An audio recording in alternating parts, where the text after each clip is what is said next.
Broadcasting live from atop the Rocky Mountains, the crossroads of the West. You are listening to the Liberty Roundtable Radio Talk Show. All right. Happy to have you along, my fellow Americans. Sam Bushman live on your radio. Hard-hitting news the networks refuse to use, no doubt, starts now. This is the broadcast for April the 18th in the year of our Lord 2025. This is hour one of two, and the goal always to protect life, liberty, and property, to promote God, family, and country. To do so on your radio in the traditions of our founding fathers. Yes, indeed.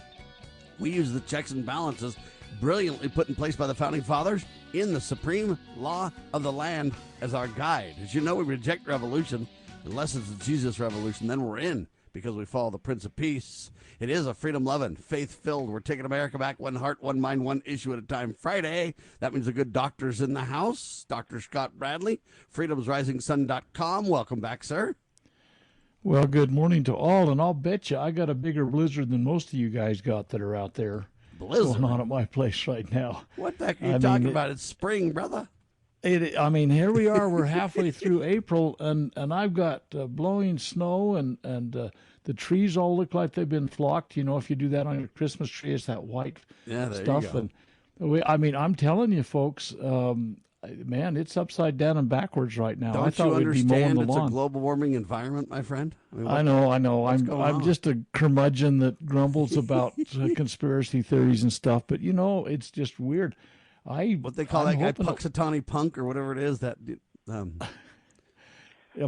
you telling me that I'm supposed to be the Groundhog Day guy? Yeah, man, because winter's coming late this year. Winter's staying long this year, buddy. It's long in the tooth. You know, and it's got, I'm happy to have the snow. I mean, I don't think we've got too much water now. I think we got plenty, but I think our governor is still going to, he's going to turn it into some, ain't it awful? We're all going to die. We can't drink enough water. Well, you know what I find interesting? I find that there's people who have done some studies and say that we've created a plan where we just pump off a lot of that water and then pretend we don't have it and stuff. Well, are you talking about the nonsense they're doing on the Great Salt Lake and stuff like that? Yeah, they're pumping water the out Great of there Salt. acting like the water's really low and it's all a big old lie. They got pumps pumping it out there into the desert and stuff. Don't get me started on our current leadership in our state. The legislature's fallen for it if they're not part of it, and certainly the governor has. It's a disgrace really, for sure. Oh my! But that's heavens. what happens when dishonest people and get above the people. We have secret combinations that are out of control. Going to Puerto Rico just for a second, they've got a big old blackout going on there. They've managed to provide a little power to a few people, and you kind of wonder all these power outages in Puerto Rico. There's been more power outages in Puerto Rico in the last 5-10 years than I've known in my whole lifetime. And it's interesting to see what's going to happen here. I think that they're kind of using that as a, get the society prepared, and it's coming our way. I hate to say that, but I see the writing on the wall, Doctor. Well, not only that, but there's disruption. I think I served with a lot of Puerto Ricans when I was in the military 55 plus years ago, and so in fact, I had a basic training sergeant that tried to be our demise. But at any rate, the fact is, I've known some people from there, and it's kind of a pleasant country, I think. But, man alive, there's some disruption going on politically generally, and the economics, and the hurricanes, and the power outages, and I don't know what all's stirring there, but it's a mess. Well, and I expect it to get worse all around the world. That's tragic but true. By the way, yesterday, just a quick update.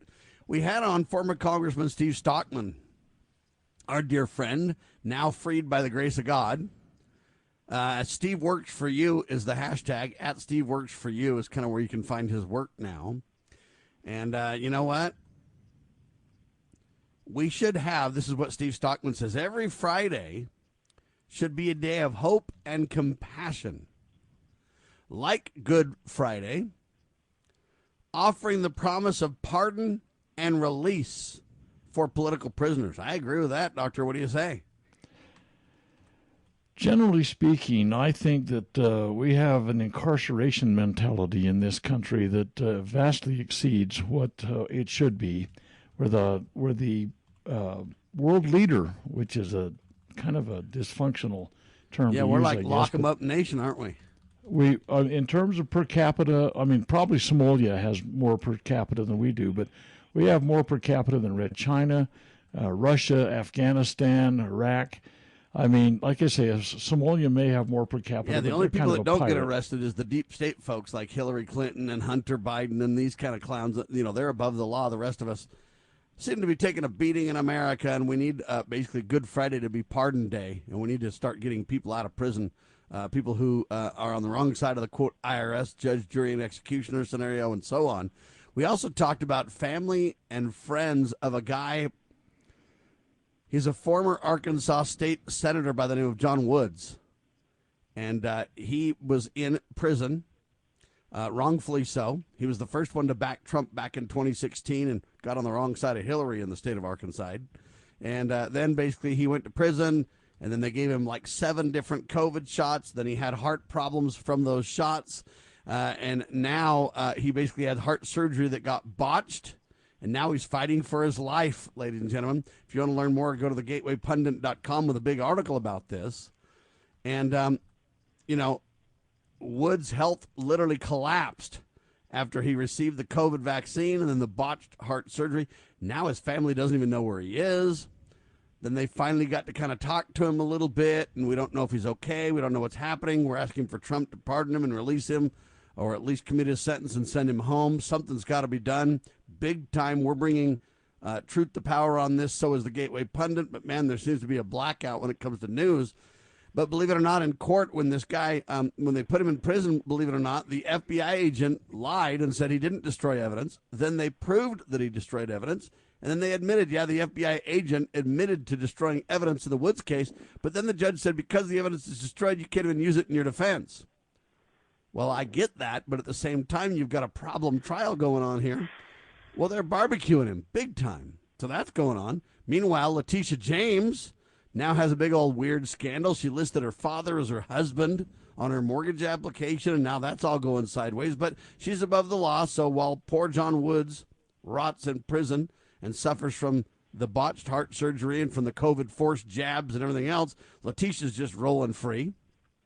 And I doubt we'll have accountability for that. AOC is now the leader of the Democratic Party. She raised $9.6 million in the first quarter of 25 alone. And she's hanging out with whacked-out communist Bernie Sanders and company. We then had Lynn Scott Hagerman on the radio with us. And she talks about the trafficking of children. And she talks about indicators of traffic/abused children, what you need to watch for, what you should do if you see a trafficked child, what you should do if you have a loved child that you think might be immersed in this or somehow involved, what not to do to help a child you love. We went through all that. Then we talked about this Kilmar Garcia, this criminal gang member, MS-13 gang member. Basically, I guess he was stopped at a traffic stop in 2022, and they thought he was guilty of human trafficking. But, of course, the FBI said let him go. See, all the criminals go free, and good, honest, hard-hitting Americans are all in prison. And if they're not in prison, it's your turn coming soon. So, you know, there you have it. Good news, though. Trump did celebrate Holy Week this week, which is great news. But last year, Biden celebrated Transvisibility Day. Transvisibility Day. So you got to kind of take a look at that and go, what the heck? Anyway, there's so much going on in the news, it's really hard to cover it all. But I mentioned that issue about John Woods on purpose because, man, his situation is dire and relates to our guest as well. Our guest, ladies and gentlemen, Thomas Havlin with us. He's a retired United States Air Force major who has conducted not one but 3 different embalming studies where embalmers are saying, man, after COVID, we're seeing some weird stuff. Now, his assistant is a lady by the name of Laura Kasner. So if you want to learn more, laurakasner.substack.com. Tom, welcome back, sir. Sam, Dr. Scott, thanks for having me on the program again. And, you know, you were talking about being Good Friday, a day of repentance, a day of forgiveness. I think a lot of people actually need to forgive themselves for taking the COVID vaccine. I think a lot of people regret taking it. Some people are suffering from serious side effects. We're going to be talking about one of those today, these white fibrous clots and microclotting that's occurring in the vascular systems, the veins and arteries of people. And I wanted to make sure those people do forgive themselves, you know, because they were duped into taking the shot. They were told they were safe and effective. Now we know they're not, and not, you know, it's a sad thing. But they were duped right. by Donald and Tony, right? Yeah, unfortunately. And the last times we talked, I've briefed the audience the results of my 3 worldwide embalmer blood clot surveys. And in my latest one that was conducted and finished up here in the end of 2024. All right, go ahead and skip the break. And Tom, so this is the 4th study. Is that what you're saying? No, this actually, I'm going to bring something new to you today. Some new information. Okay, so this is basically coming out of those 3 studies. Then you guys have done more work. Set the stage for that extra work. Yeah, the extra we've analyzed the clots. A team of scientists around the world have analyzed the clots, and basically they've got new evidence that the spike protein from both the COVID virus and the COVID mRNA vaccines are causing these white fibrous clots and the microclotting, and that the spike protein from either the virus or the jabs is acting like an infectious, what's called prion, P-R-I-O-N, that's infecting all of the healthy proteins around it in your body. Now let's back up for a second, because that's, in my opinion, groundbreaking stuff. We had suspicions of these kinds of things, and now we're researching that it goes through the blood-brain barrier. We're researching that, people thought that, hey, this would be localized. We thought this. Every bit of that is absolutely, completely bogus. And here's the kicker. Did they know it? They should have known it, because those lipid nanoparticles are so small they go everywhere in the body. So I don't think they should have been surprised that they were carrying the mRNA from the vaccine all around the body. And what so here's really the point. Here's the point for people to understand. We don't know if they knew it, but we don't see how they could not have known it. Is that right? Correct. And it's certainly how they should not have known it by now, because many scientific papers have been published already talking about that fact. So. Well, if they had all the money that you had and all the research, hold on, if the governments around the world had all the money and all the research team you had, they might know it, but they couldn't possibly have that kind of capability, right? Yeah, right, Sam. No, I I'm making a point. You've got Tom and just a few people that have gotten to the bottom of this now. I mean, if they didn't know, they're derelict in their duty at the least, right? Absolutely correct. And what makes this really urgent, Sam, is the fact that in my latest survey, the embalmers are still seeing these white fibrous clots in a shocking 27% of their corpses. And we know it's happening in the living, too, because we have several doctors who work in what's called cath labs that have come forth and said they've been seeing them for the last 4 years. So this is really, it's important information to get out there, especially if we now are discovering that these things are infectious, both the clots and the blood surrounding them. Now, I want to kind of make a distinction then. One thing is when we talk about embalmers, looking at blood and saying, hey, we see these fibrous clots, we see these spike protein problems that are created.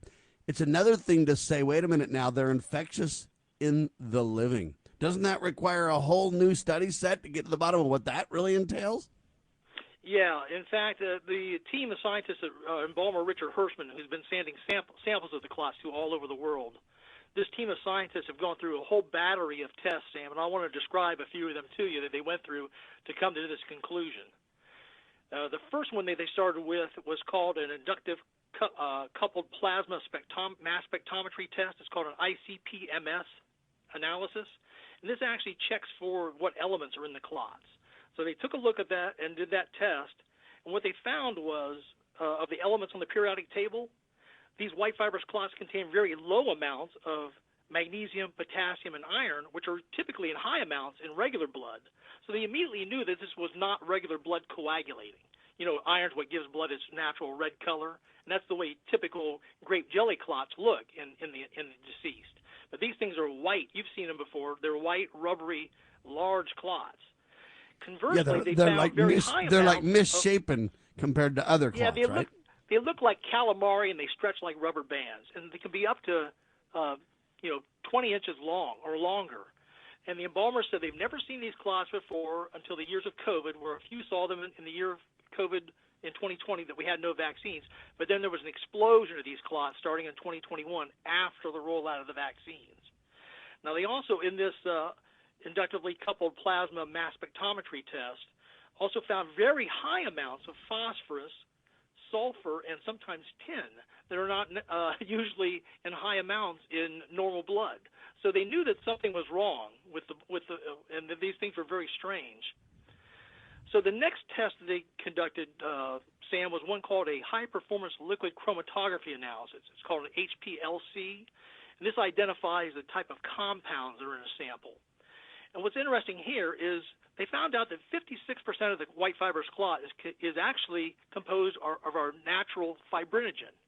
We all have a blood clotting agent it's a protein produced by the liver called fibrinogen, and it's in a liquid form in our blood plasma, but when there's ever damage done to the endothelial lining, the inner walls of our blood vessels, then it triggers the clotting response, and that fibrinogen converts from a liquid state into a white solid called fibrin. It aggregates then with platelets and red blood cells, and it forms a typical clot that then, stops your cut or whatever you have, clots it up until it's healed, and then another... And that's the natural body's response in normal, right? That's the natural response, right.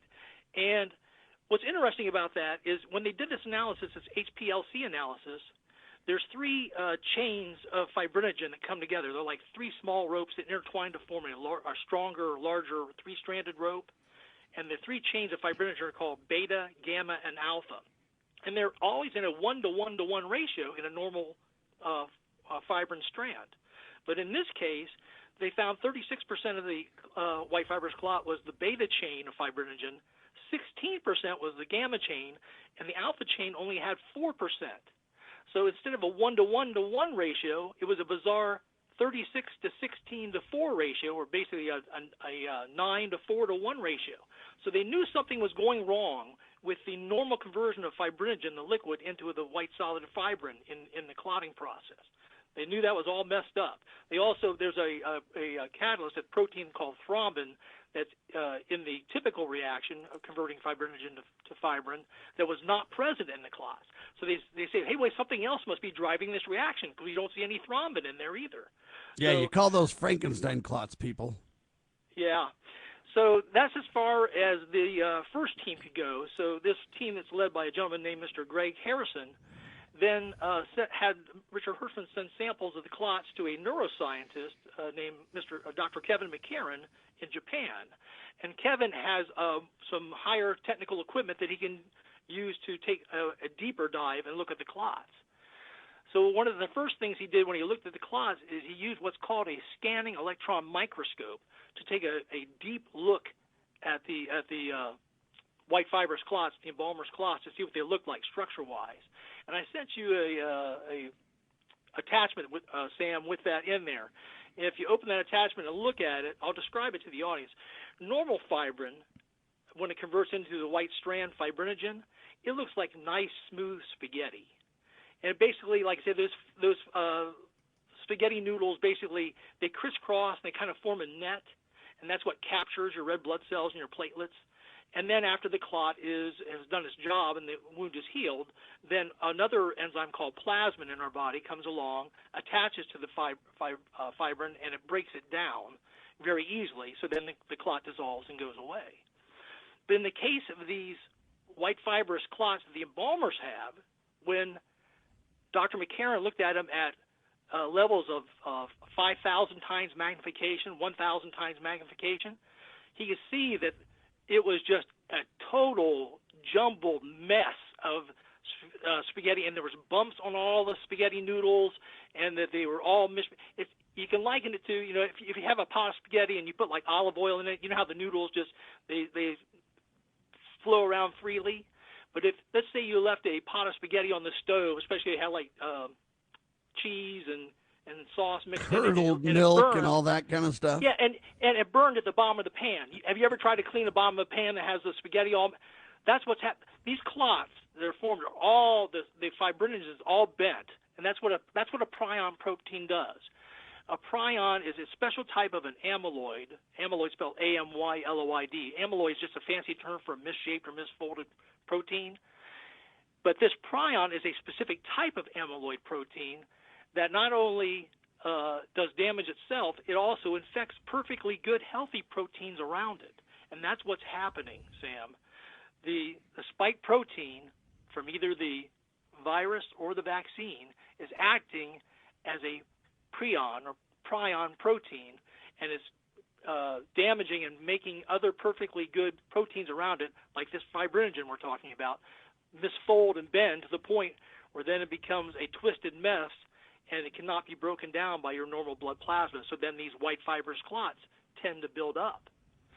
And what's really disturbing is prions are also associated with lots of neurodegenerative diseases like Creutzfeldt-Jacobs disease, mad cow disease, Parkinson's, Alzheimer's, dementia. So this is what could be happening, and we've seen symptoms of that in people that have been vaccinated. And we also see things like brain fog, in them as well, mild cognitive impairment.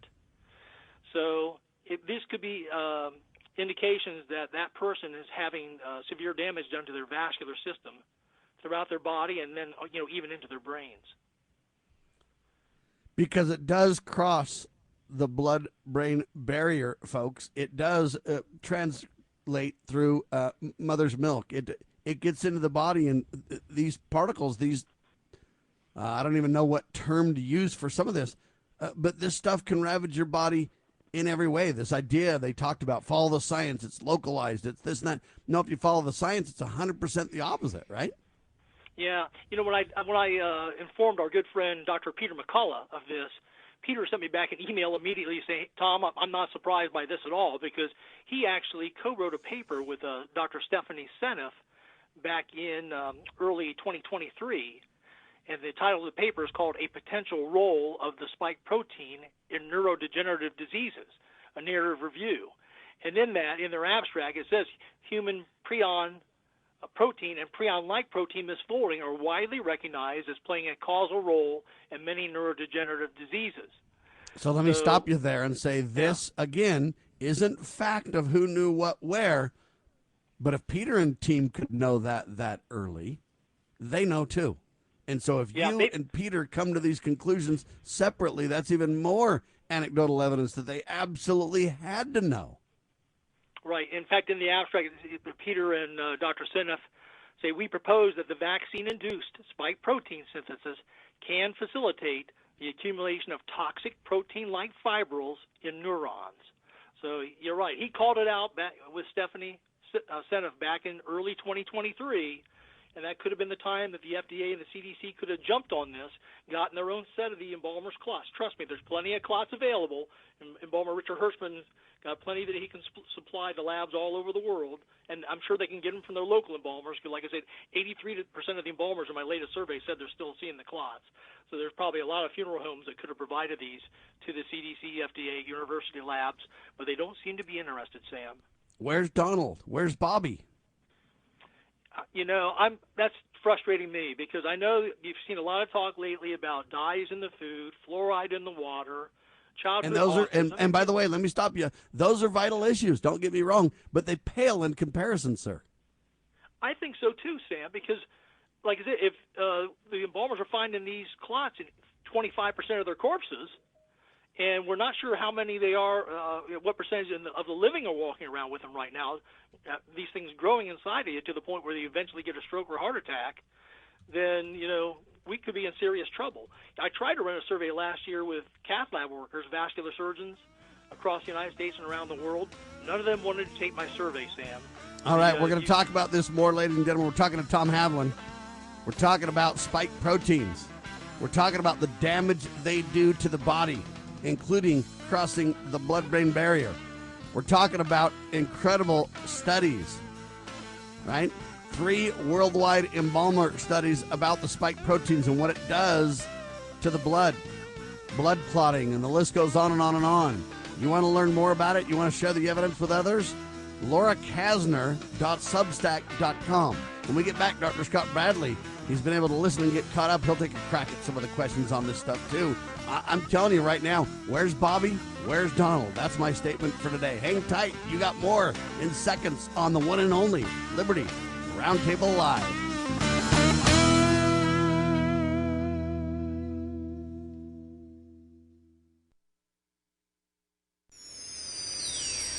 Proclaiming liberty across the land. You're listening to Liberty News Radio. News this hour from townhall.com. I'm Rich Thomason. A federal appeals court is upholding a judge's decision to order sworn testimony by Trump officials in the high-profile case of a mistakenly deported man. A three-judge panel from the Fourth U.S. Circuit Court of Appeals said it's shocking that the administration claims it can't do anything to free Kilmar Abrego Garcia from an El Salvador prison and return him to the U.S. The federal appeals panel raised serious questions about efforts to stash away residents in foreign prisons without due process. It also warned of the dangers of an escalating conflict between the judiciary and executive branches. Greg Clugston, Washington. And after being turned away more than once, Democratic Senator Chris Van Hollen did get part of what he wanted during his trip to El Salvador. He met with Abrego Garcia. The Salvadoran man who entered the U.S. illegally is now imprisoned in El Salvador. Police in Maryland determined that he is an MS-13 gang member, and Salvadoran President Bukele says he will not be released, even though Van Hollen was hoping to bring him back to Maryland.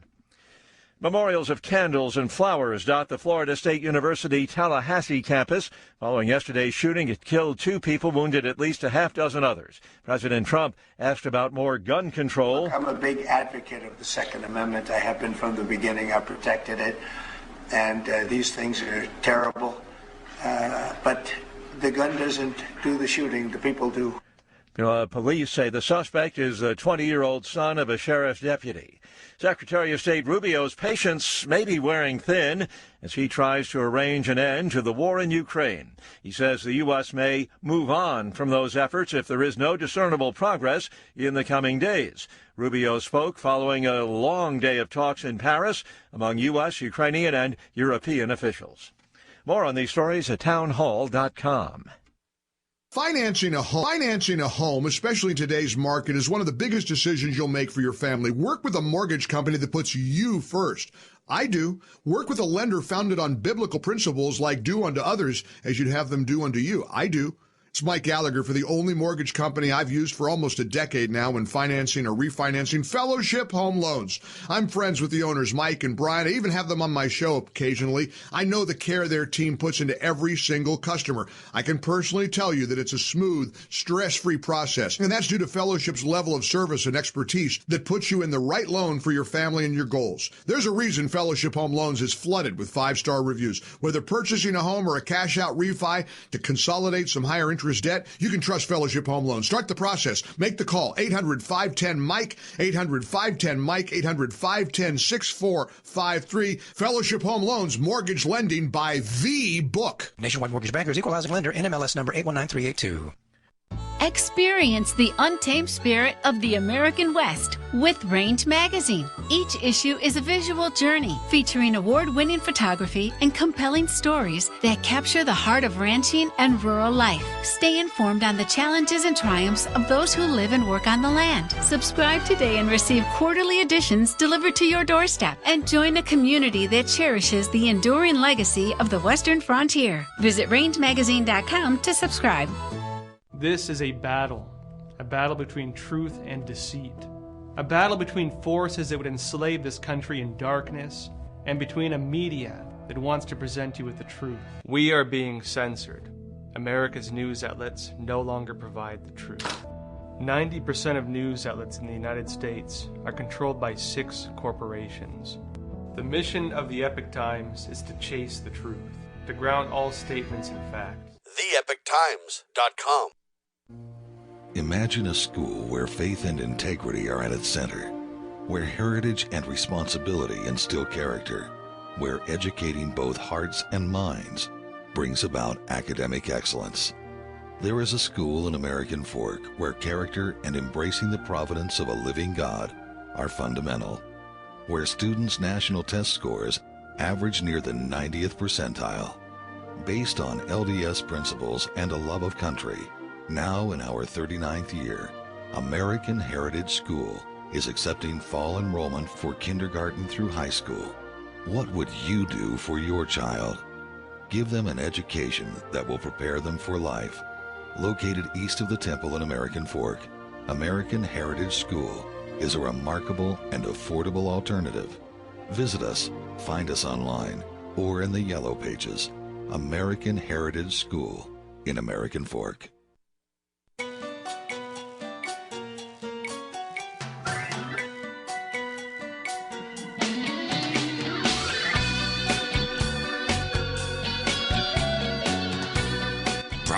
Broadcasting live from atop the Rocky Mountains, the crossroads of the West. You are listening to the Liberty Roundtable Radio Talk Show. Well, for some years now, some of us have been rather vocal in calling this intrusion on humanity the clot shot and the death jab. And I think there's good cause to do that. Many of us have had personal interactions with people that have experienced these devastating effects on their lives. And if you've been living anywhere but underneath a rock, everybody should be able to understand this. But we have continued, even this week, we have heard advertisements, while you're getting your flu shot, get your clot shot. They don't call it a clot shot, obviously. But they're recommending still this thing as though it were some kind of godsend, a salvation thing. But what we've observed from them, I mean, I think I've told you, Sam, before about here recently, it was 3 or 4 weeks ago tonight, that we were out to dinner, my wife and I, and an acquaintance came over to our table with his wife, and they told a tale that goes right along with this exact story. This individual, it's a kind of even more tragic because their son is a senior executive with one of the pharma companies back east, and he had called his parents and said, do not, under any circumstances, get the vaccine. And he was extremely adamant about them. They got it anyway, and subsequently he has experienced 25 strokes. And all of these have been absolutely debilitating. They have been like dementia. They have been mobility and everything has been affected. His cognitive abilities have been affected. It's just absolutely astounding. Now but this is somebody we personally had a conversation with. There's a little girl in our neck of the woods. I say little girl, she's probably 22, 23 years old now, but she is on her deathbed right now. They've got her in hospice, and it's pulmonary embolisms. When do 22, 23-year-old girls get pulmonary embolisms like this? We heard one the other day, this was a mad cow disease manifestation, and you go, what the heck? Where's all this stuff coming from? And it's, by the way, this individual I told you about with the 25 strokes, I says to him, did you get the jab? This is early in the conversation. He says, well, yeah, I did. And he told me the story about his son and the pharma advice that he got. The son is a business leader in that company, but he was adamant against it. But at any rate, I says, well, what does your physician say about this? He's, oh, absolutely. He's agreed. This was caused by the jab. And so there are some people, but most people, it's like they've had the wool pulled over their eyes, and they're doing everything in their power to make sure that blindfold never gets ripped off their eyes. And here we have scientific analysis that has been done in great detail all across the world, and it seems to be reinforcing what we knew several years ago, at least from what we were seeing with people. There's a young man, as soon as the jab came out, he got it. And he immediately had so many, our neighbor, he immediately had so many clots in his body, they were innumerable. They couldn't count them. They couldn't keep track of them. He's been fighting that battle since the moment of the jab. And it's like every breath, I guess, is a gift, because he thinks he may die any time now. And we continue, in spite of these manifestations, in spite of the scientific evidence, in spite of the warnings, we continue to have official reinforcement of the falsehood that we were told. And it's just a tragic travesty to me. I just am appalled, shocked, and chagrined. It's difficult to even understand why. I mean, God gave individuals some measure of intelligence. Why that intelligence is not being used right now to say, the heck you say, we ain't going down this path. It's just amazing. So, Tom, you've done some amazing research, but how's it being received, other than in circles of people that for 5 years now have been saying don't get the jab? but how's it being received by quote unquote mainstream AMA type medical professionals? Yeah, it's having a hard time breaking through. I think they realize what they've done, and they're trying to cover up the mistake as much as possible, which is unfortunate, right? Now, when Dr. Greg Harrison, who was leading the team in Australia, finished up with his analysis of the clots, one of the last things he did was a couple of types of staining called Congo red and thioflavin T, and that shows the presence of what's called amyloid proteins, AMYLOID, which is just a fancy term for misshaped or misfolded protein. And the white fibrous clots from the embalmers did show up and showed up positive as thioflavin T as positive for amyloid. So then he sent, like I said, the clots were sent to this neuroscientist in Japan who had some other equipment. And one of the other things that he ran besides putting these things under the scanning electron microscope was a test called Raman spectroscopy. That confirmed, again, the presence of amyloid material. Then he did another test called real-time quaking-induced conversions. RT-QUIC is the short name for the test. And it's considered the gold standard for testing what we were talking about earlier, prions, to see if this particular type of amyloid protein, misfolded protein, is indeed infectious in nature, contagious. And what he did was pretty clever. He actually took his own blood plasma. You know, you can separate your blood into a tube, and your red blood cells go to the bottom, and then after you let it stand for about 4 hours or longer, then your plasma, which is kind of a yellowish colored liquid, is mostly water, but it does contain some proteins in it, like our natural fibrinogen in a liquid form. So it's a clear yellowish liquid. He took a drop of his own blood plasma and he put it on the edge of a slide, just touching some of the white fibrous clot material from one of the embalmer's clots. And then he put it in this machine that does this RT-QUIC testing, and within 7 hours, an amyloid chain reaction showed, and his sample of plasma became infected with amyloid proteins. So, and he was actually shocked by this, because this test, when usually run, it'll detect the presence of prions within a 15 to 24-hour period. This detected the presence of prions within just 7 hours, which shows you how devastating these prion proteins, the spike protein, is, whether it comes from the virus or it comes from the vaccine. If I might interrupt just briefly, just to try and put a real-world face on this and ask a question, and I'm afraid of the answer because I think I already know. But let's just say that you got a blood transfusion from someone that had this anomaly that you're talking about. It sounds to me like you're saying this is a very devastating thing to do to somebody, and maybe we ought to start talking about purebloods versus those that have been jabbed. I mean, am I kind of, as a layman neophyte in this kind of world, am I saying something that should be a concern? Should somebody be saying, the heck you say? We're not going to be blood transfusing people that have got this nonsense going on in their bodies that was injected into them, because whomever gets that blood transfusion potentially could come down with this. Am I interpreting this at all correctly? Dr. Scott, you are right on the money. In fact, right after Dr. McCarran determined this, those are the first questions we thought about. You know, for the last 4 years, these embalmers around the world have been taking these white fibrous clots out of corpses. The blood draining off the corpses has been going down into the drains, down into the sewers. In cath labs around the world, these white fibrous clots have been taken out of living people for the last 4 years. The doctors may have inadvertently infected themselves with that blood, or with the instruments that have touched the blood or the clots. And those operating rooms could be contaminated. People that have been donating blood to the American Red Cross and other blood donation services like One Blood, there's quite a few of them out there. What about a plasma donation? Prion infected. They might have been, donating infected blood. So our blood supply could be contaminated. This is exactly why the CDC and the FDA, when these white fibrous clots, which was really the only visible sign of a side effect of the vaccines that came out, that's what makes these the most spectacular, is you can see these clots. As soon as they saw these were happening, they should have immediately investigated them and started researching, what does this mean?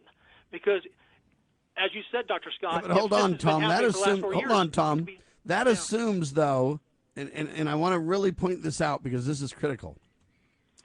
When you say that they should have instantly done some studies and kind of been on this, we're assuming that they're the good guys and that they would want the truth and that they would want accountability and they would want a clean blood supply and that they would care about the American people and the people around the world, in other words, the human race, and they would care about stopping any problems that have been introduced intentionally or otherwise, and that they'd want to get a handle on it. And if that's the case, then we're wondering how come these people are so stupid or what on earth went on. But if you take a different perspective, which is this was intentionally released into the populations, this was engineered and manufactured in labs intentionally so, and now they're infecting the blood supply intentionally. And so forget conspiracy for a second, but you just say this was all on purpose. Now everything they're doing comes into focus, Tom. Well, that's true.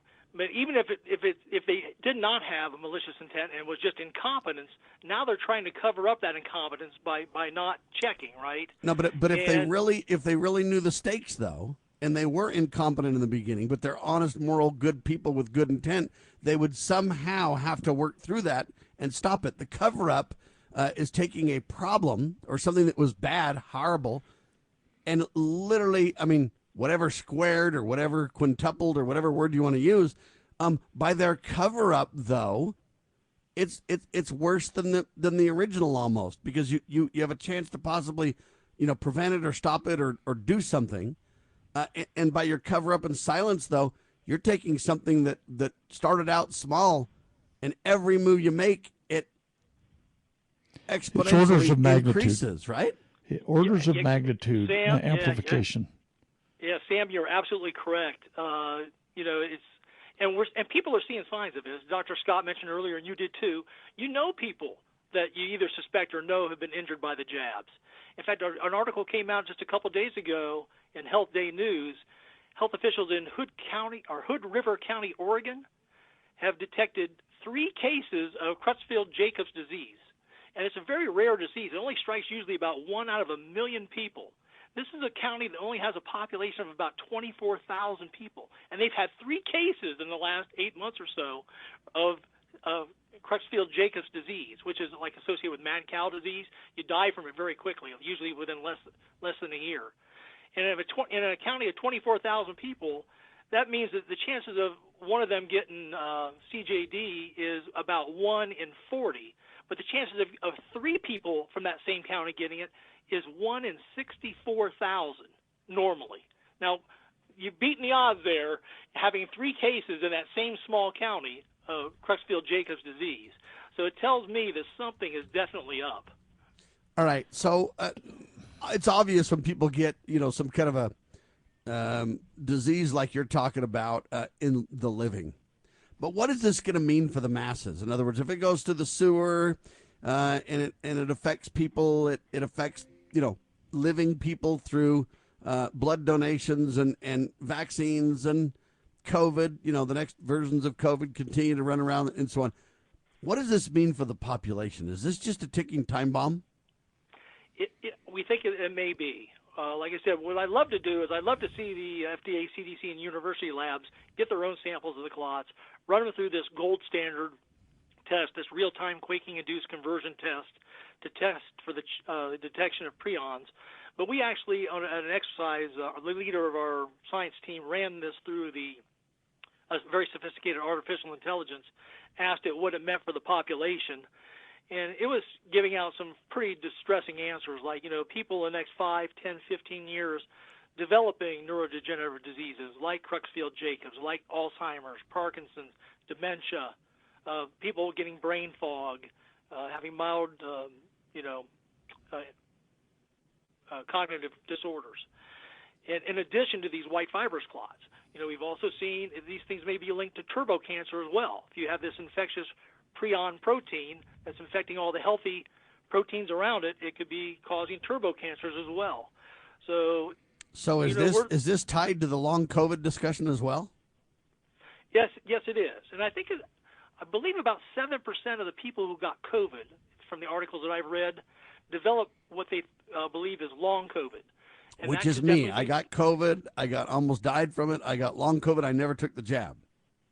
Yeah, so you evidently the spike protein hung around in your system and did some nasty things, Most people are able to clear the virus in a couple of weeks to maybe a month or two at the longest. And then I still don't think I've cleared it all, even for that matter. Yeah. So you just have to watch yourself on a long timetable, Sam. Fortunately, I think that you get a lot less spike protein from a case of the virus than you do from the vaccines. Because think about it, the vaccines, the mRNA. Let's put it into a little vial and inject it like. Right, and the mRNA sets it's like Amway. It's like Amway products. Hey, these things are really concentrated, Dr. Bradley. Yeah, and the mRNA from the vaccine has been shown to produce the spike protein for over 2 years. It was supposed to leave your body in just 2 days to a week, but they were wrong about it. The guys who invented the vaccines were all wrong. They said it was either they were wrong or they lied, Dr. Bradley. I tend to believe the latter, and the reason that I do is because if they were really just wrong, they would come back and admit it. Because you got to weigh this from a moral point of view and say, look, it's one thing to admit we were wrong and take a beating for it. It's another thing, though, to remain silent and allow it to continue. Dr. Bradley? We've talked a lot about, and your point is well taken, Sam, but I've got a question, too, because I got grandkids that someday are going to get married to somebody that probably had the jab, okay? My grandkids, none of them ever did at all. It's been verboten in our family, so to speak, from the very beginning. And I'm concerned about something you haven't mentioned yet. Yeah, you've mentioned turbo cancers and all those neurotoxins and all sorts of neuromuscular things and your ability to think and act. But what about infertility? Have you guys done anything that would do any research or bring understanding as to why fertility has just plummeted in the United States, well, around the world, basically, because I believe the propensity of most people to take this jab. Have you seen anything that says, these kids that got the jab when they're 18, 19 years old, when they get married, are they going to have trouble having children? Is there anything that your research would be able to kind of open that issue up?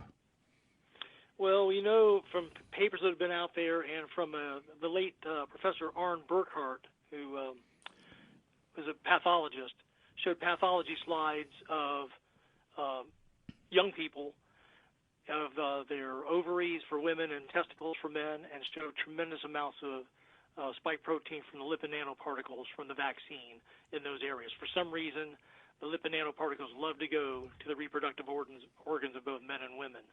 So hold on, when you say for some reason again, and I got anecdotal proof because it's so ubiquitous, meaning it consists all the time and everywhere.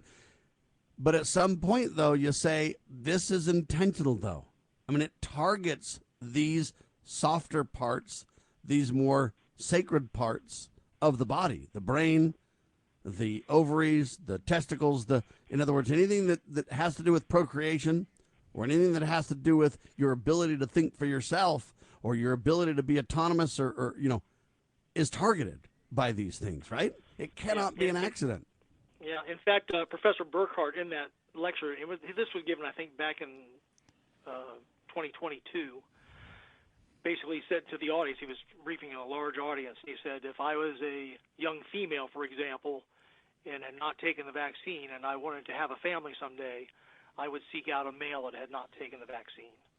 Well, see, this is diabolical. It's absolutely a satanic infliction upon mankind, it seems to be. And it's like Sam keeps coming back to people did it intentionally. I'm confident there were people like that.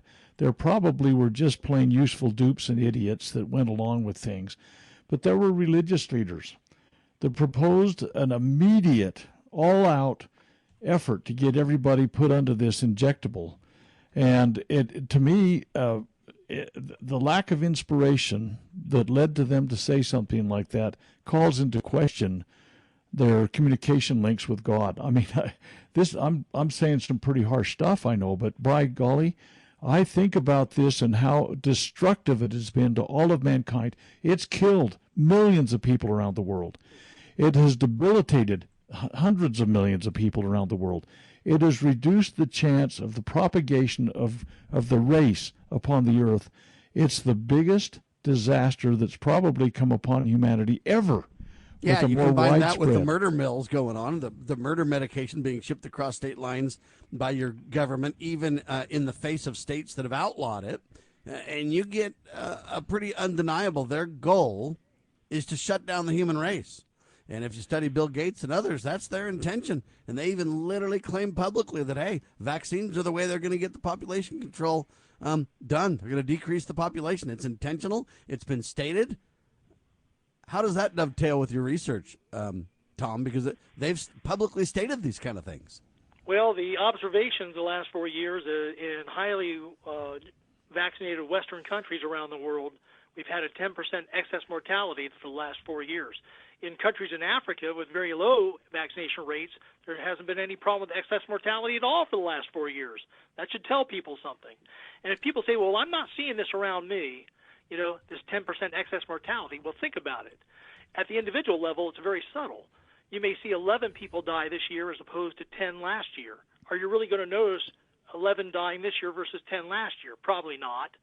But when you aggregate that 10% up to mass populations like the United States, that's 300,000 extra Americans dying every year from this. And that's what's been happening the last 4 years here in the USA. That's just the USA. And we've seen it in our own cemetery in my little community. And we're running out of time real fast, but I've got to tell you that I have observed the growth in our little tiny cemetery that was established in 2008 has grown amazingly in the last 4 years. And it hasn't been because somebody, I don't believe, got COVID. I think it has to do with what went on behind the scenes, what they put in their arm. Well, and if you look shocking. at the graves, Dr. Bradley, you'll see that people are dying at younger ages in shocking numbers too. Oh, we went through our cemetery here a couple of weeks ago, just as an interesting. I used to go to the hospitals to see how busy they were during the COVID thing. And that's another con. But we went through and we looked at the death dates, how many people have been added to our cemetery since 2021. And how many of them were young people, husbands and wives, in their late 40s, that died within just a short period of time of each other. And it's like, really, are you kidding me? This stuff, Tom makes a point. If you say, I got 10 friends that died last year and I got 11 that died, it's kind of a blip, an anomaly. But when you look at it on the mass spectrum of everything, this is a huge, like I say, diabolical effort to expunge, I think, a godly plan for humanity. And Amen. Tom, can you stay with us longer a little bit in the next hour? Absolutely, Sam. All right, I'm going to set the stage for this, and I want to have this discussion because I really think it matters. Your research that I'm taking away from this hour, not only the detailed tests and all that kind of stuff, but the real research is, hey, this is not only affecting the dead, but it's affecting people who are alive. It's affecting the mortality rates. It's affecting the ability to have children. It's affecting people that are not only sick and die, but people that are sick with long COVID, or slowly but surely, a ticking time bomb, as I kind of mentioned. Well, when we get back from the break, I want to talk about the ramifications of these ticking time bombs. Because what you're going to get is this is not a vaccine. This mRNA stuff is really gene therapy or gene mutation or genetics are at stake, but so is this idea that, hey, we're going to mess with the gene pool. It's gene therapy kind of stuff. And so my question becomes, they've set the stage with this first shot heard around the world, so to speak, this vaccine. And now people have this in their blood, and now they've tainted and infected the blood supply. And I'm not sure we can go back because they've waited too long. So when we get back, my question is, I want to talk about the eugenics movement. Have they set the stage with this gene therapy, and what's to come on top of this? I'm telling you right now, we're at the edge of the precipice when it comes to this stuff. Tom Havlin with me, ladies and gentlemen. Dr. Scott Bradley with me. We're talking about some serious stuff, but I think the eugenics movement is at the center of it all. Hang tight, ladies and gentlemen. You're listening to the one and only hard-hitting news the networks refuse to use, the radio program called Liberty Roundtable Live.